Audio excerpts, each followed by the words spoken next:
Oscar Wilde, Embracing Individuality and Authentic Self-Expression. Why, may I ask, do we so often don the masks that society hands to us, rather than painting our own faces with the vivid colors of our unique selves? Good day to you. I am Oscar Wilde, a man who once danced with words and ideas, who wove tapestries of thought with the threads of wit and wisdom. I stand before you today not as a specter from the past, but as a voice urging you to embrace that most profound art, the art of being oneself.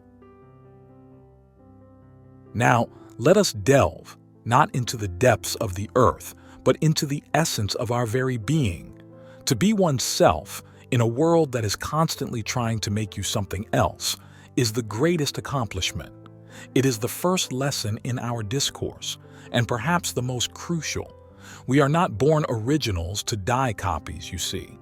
So, let me take you by the hand and guide you through the labyrinth of self-expression and individuality. Consider the dandy, that figure of Victorian elegance and self-expression. I once said, "Fashion is what one wears oneself. What is unfashionable is what other people wear." The dandy epitomizes the courage to stand out from the crowd, to be unmistakable in a sea of uniformity. That, my dear friend, is what you must aspire to. Be unmistakable. Be a beacon of self in a world that too often dims the light of individuality. Click subscribe to this channel to get more profound lessons from the legend. In my life, I was known for my flamboyant dress and sharp wit. These were not mere affectations, but expressions of my inner world. What will be yours? What cloak will you wear that tells the world of the spirit that lies beneath? It need not be velvet and lace, but it must be unequivocally you. Now let us turn our gaze to the realm of love and passion. To love oneself is the beginning of a lifelong romance, I famously quipped. But what does it mean to love oneself? It means to accept your idiosyncrasies, to cherish your eccentricities, to recognize your own worth. When you have fashioned that love affair with yourself, it spills over into every crevice of your life. It touches everyone you meet. It is infectious, inspiring, and infinitely rewarding. Take, for instance, my play, The Importance of Being Earnest.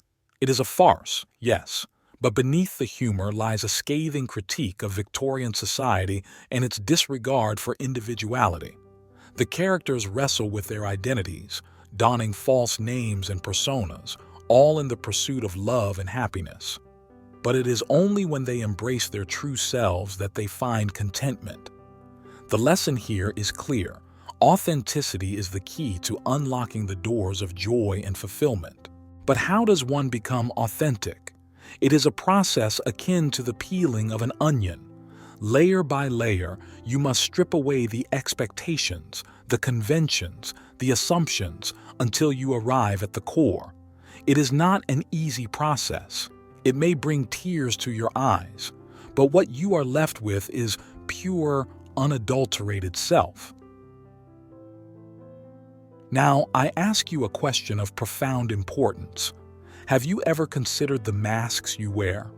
Are they of your own design, or are they imposed upon you by the grand masquerade of society? This is a question you must answer if you are to proceed on the path to self-expression. In my life, I wrote essays, plays, and stories that often challenged the norms and mores of my time. My work was an extension of myself, a declaration of my beliefs, a mirror reflecting my soul.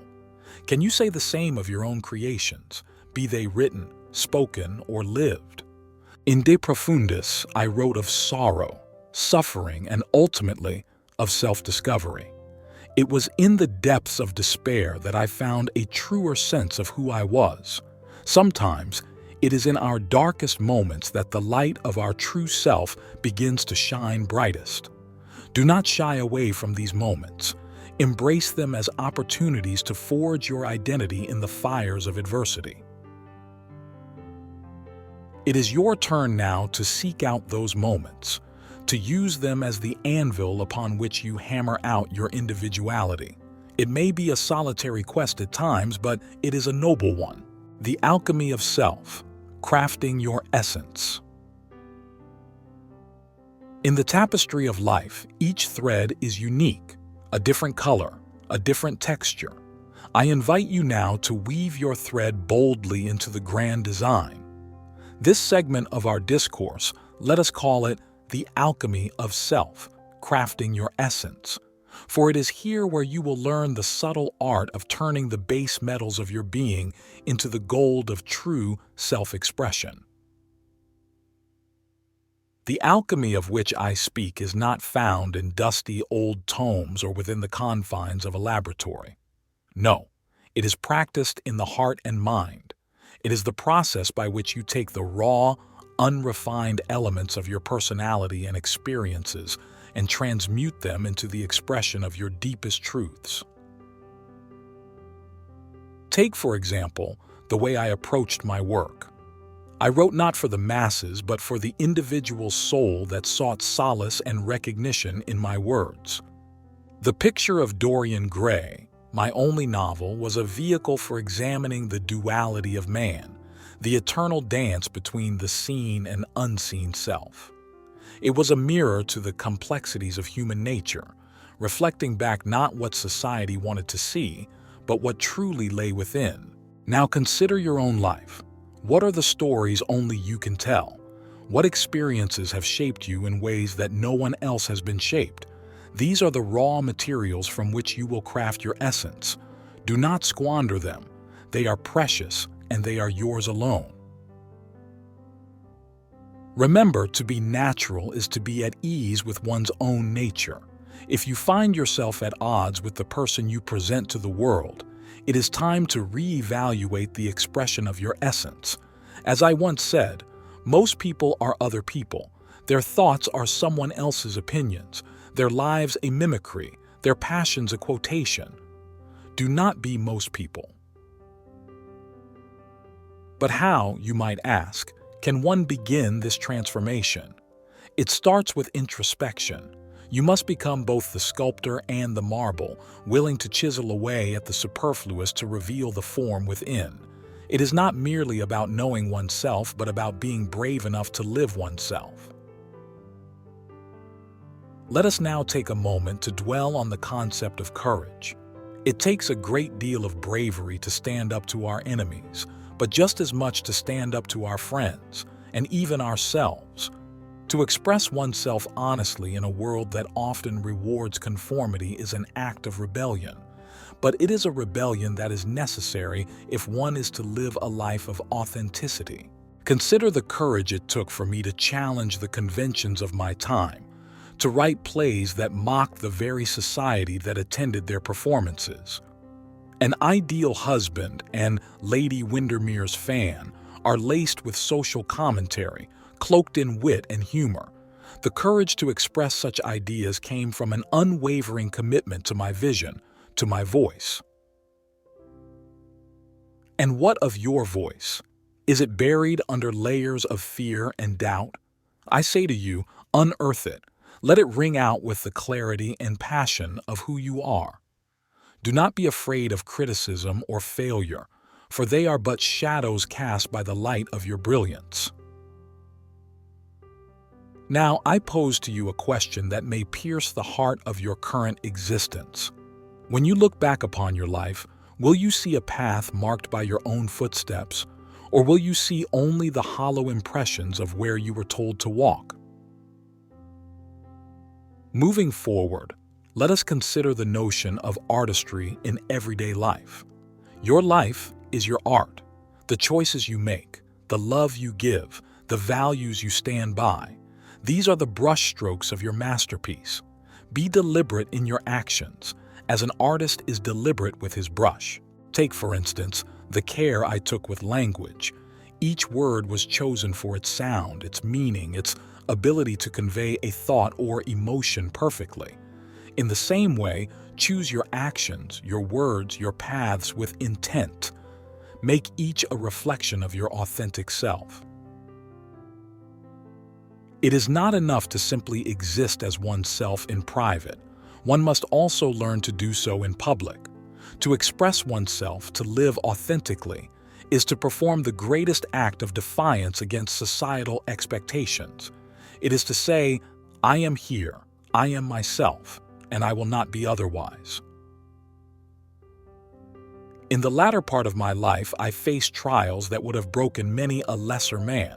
Yet, even in the face of adversity, I held fast to my identity.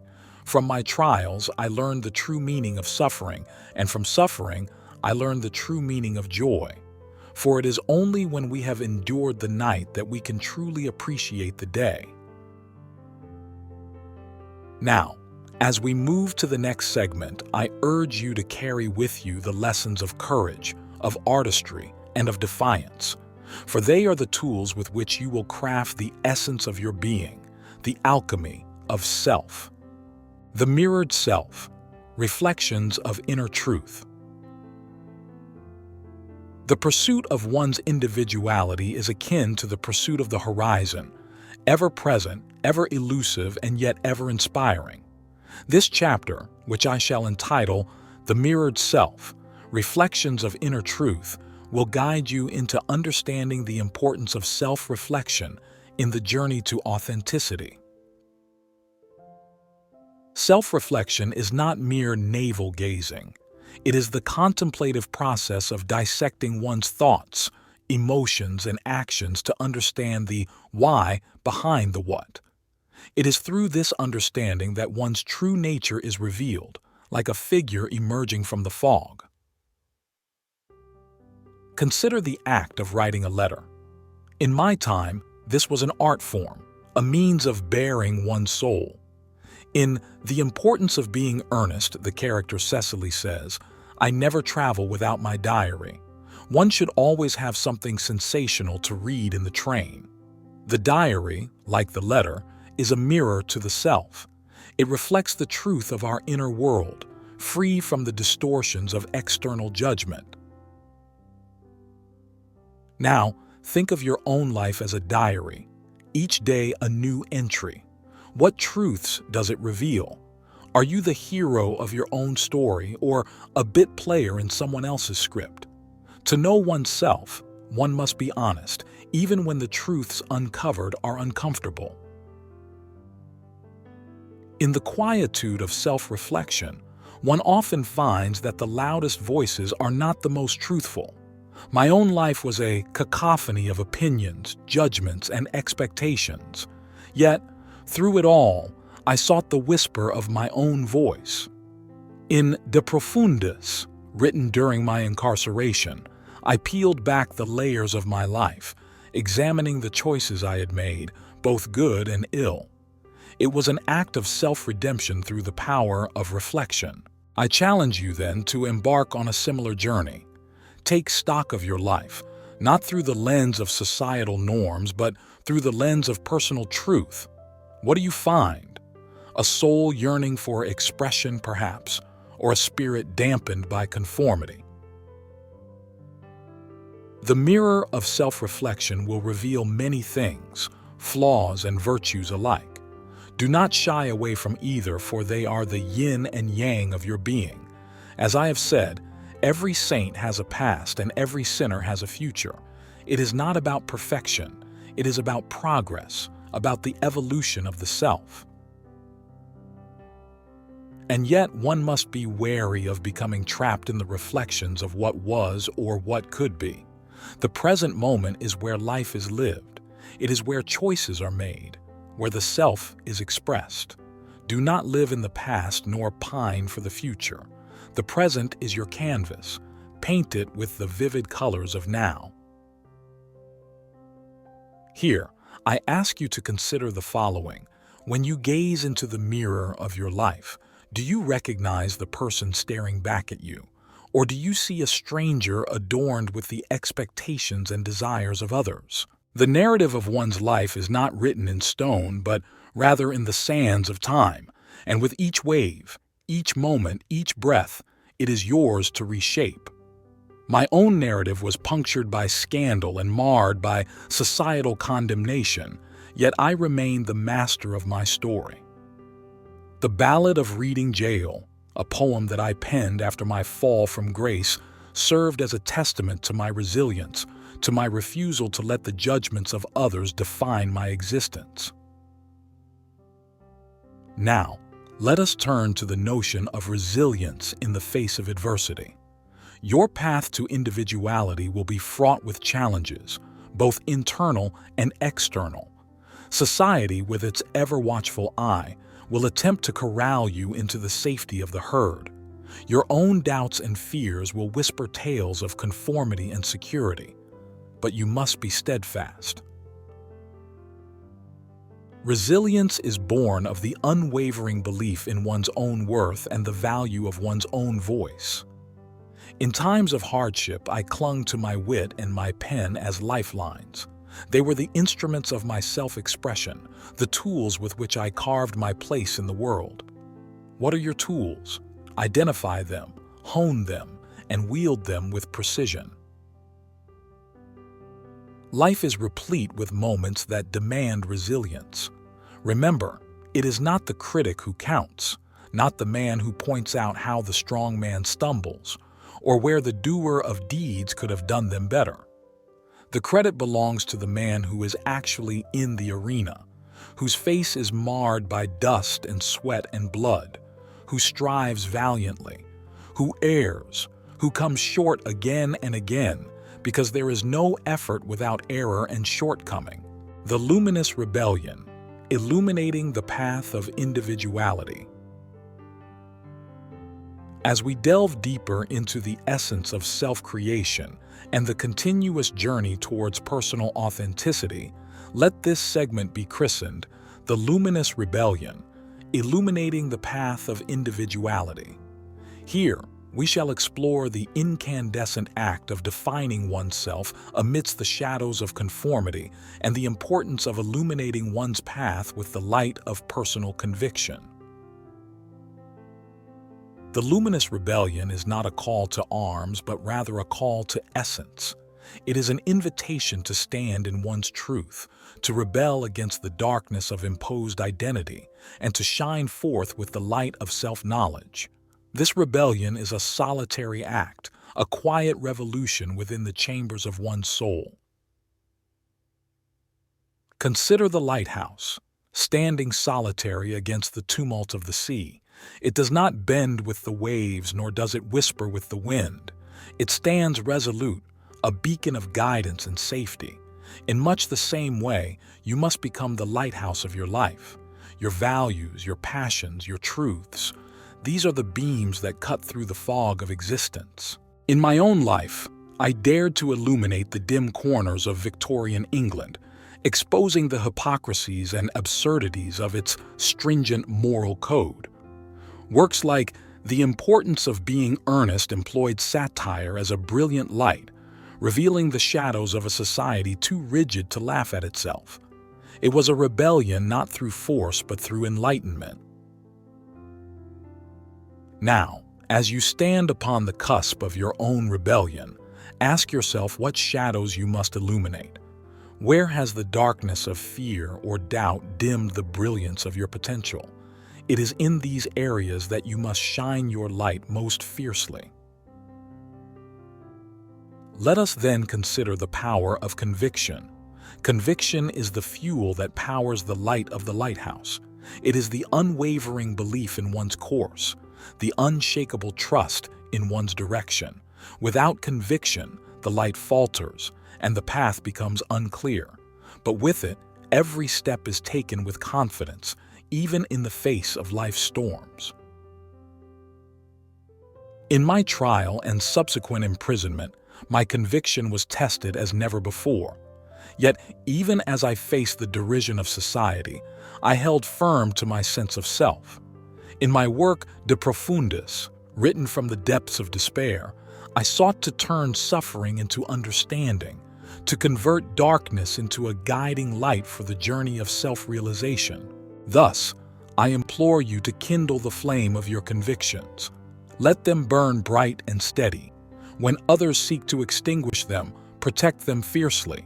Remember, It is the stars that guide us through the night, but only if we have the courage to lift our eyes to the heavens. The journey of individuality is fraught with challenges, and you may find yourself walking a path that others dare not tread. This is the essence of the luminous rebellion, to walk alone if necessary, but to always walk towards the light of your own truth. In the moments when you find yourself enveloped by the night, recall the words of my poem, The Ballad of Reading Jail. And all men kill the thing they love. Be not a slayer of your passions, your dreams, your essence. Instead, choose to be their protector, their champion, their creator. Embrace the luminous rebellion in all aspects of your life. In love, let the light of your heart shine upon those worthy of its warmth. In work, let the luminescence of your talents illuminate the contributions you make to the world. In art, let the glow of your creativity dispel the mundanity of existence. And now, we come upon the concept of legacy. What will be the testament of your luminous rebellion? How will the light you have shone forth be remembered? Will it be a fleeting spark or a lasting luminescence that inspires others to ignite their own rebellion against the darkness? Consider the legacy of an artist. It is not merely the works they leave behind, but the impact of those works on the lives of others. My own legacy has been a tapestry of controversy and admiration, but at its core, it has been a beacon for those seeking the courage to live authentically. As you contemplate your own legacy, be mindful of the light you cast. Each act of authenticity, each moment of truth, each stand against conformity adds to the brilliance of your existence. It is through these acts that your legacy will be forged. So, continue your luminous rebellion, not as an act of defiance against the world, but as an affirmation of self. Let the title of this chapter, The Luminous Rebellion, Illuminating the Path of Individuality, serve as a reminder that within you burns the light of originality, and it is yours to shine upon the world. The apex of authenticity, embracing the quintessence of self. In the apex of authenticity, we shall ascend to the pinnacle of personal evolution, where the self is not only realized, but revered. This is the stage at which one's inner light not only illuminates, but also radiates, touching the lives of others and leaving an indelible mark on the canvas of humanity. The apex of authenticity is not a destination, but a plateau of continuous growth. It is where you live in harmony with your essence, unapologetically and with boundless grace. Here, the noise of the world fades away, and the music of your own symphony soars. I have lived, loved, and created under the watchful eye of scrutiny and amidst the whispers of dissent. Yet, the essence of my being was never quenched. From the wit displayed in my social comedies to the poignancy of my personal correspondences, I unabashedly presented a mosaic of my soul to the world. The laughter, the sorrow, the triumphs, and the trials, I embrace them all. Now, as you stand at the precipice of your own authenticity, consider the strength required to maintain such elevation. It demands a steadfast commitment to one's values and a deep understanding of one's purpose. You must be both the sculptor and the marble, shaping yourself ceaselessly. Your life's experiences, each a brushstroke on the canvas of your existence, have led you to this very moment. In the creation of The Picture of Dorian Gray, I depicted the struggle between the allure of superficial beauty and the pursuit of deeper truths.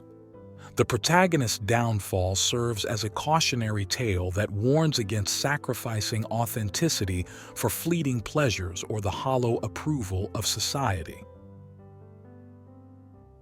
At your apex, you must continue to reflect deeply, to choose growth over comfort, and to allow your true self to flourish without constraint. It is a choice that must be made daily, a commitment to live with integrity and intention. Consider the impact of your authenticity on those around you. By living your truth, you give others the courage to do the same. Your life becomes a beacon, much like the characters in my plays who, through their follies and foibles, revealed the absurdity of hiding one's true self. In the apex of authenticity, your narrative is not defined by the chapters that have preceded it, but by the way you choose to write the remaining pages. You have the power to craft a story that is rich with meaning, vibrant with color, and true to the core of your being. Remember, the apex is not a solitary peak. It is a range that spans the horizon, offering new vistas and new challenges. There will be moments of doubt and instances of faltering. Yet, with each step, you solidify your place at the height of authenticity. And what of legacy in this final chapter? It is the lasting echo of an authentic life, a resonance that persists long after the final curtain falls. It is the art that inspires, the love that endures, and the wisdom that guides. My own legacy, fraught with complexity, remains a testament to the power of living a life that is true to one's nature. Your legacy, too, shall be a reflection of your journey towards the apex of authenticity. In closing, the apex of authenticity, embracing the quintessence of self, is an ode to the ultimate freedom that comes from being unabashedly oneself. It is a celebration of the individual's journey and the collective tapestry we weave as each of us dares to live out loud. As you embrace this final chapter, do so with the knowledge that you are the master of your fate, the captain of your soul, and the author of your story. Let your light shine with such brilliance that it cannot be ignored, and may the authenticity of your existence be the legacy that you proudly bequeath to the world.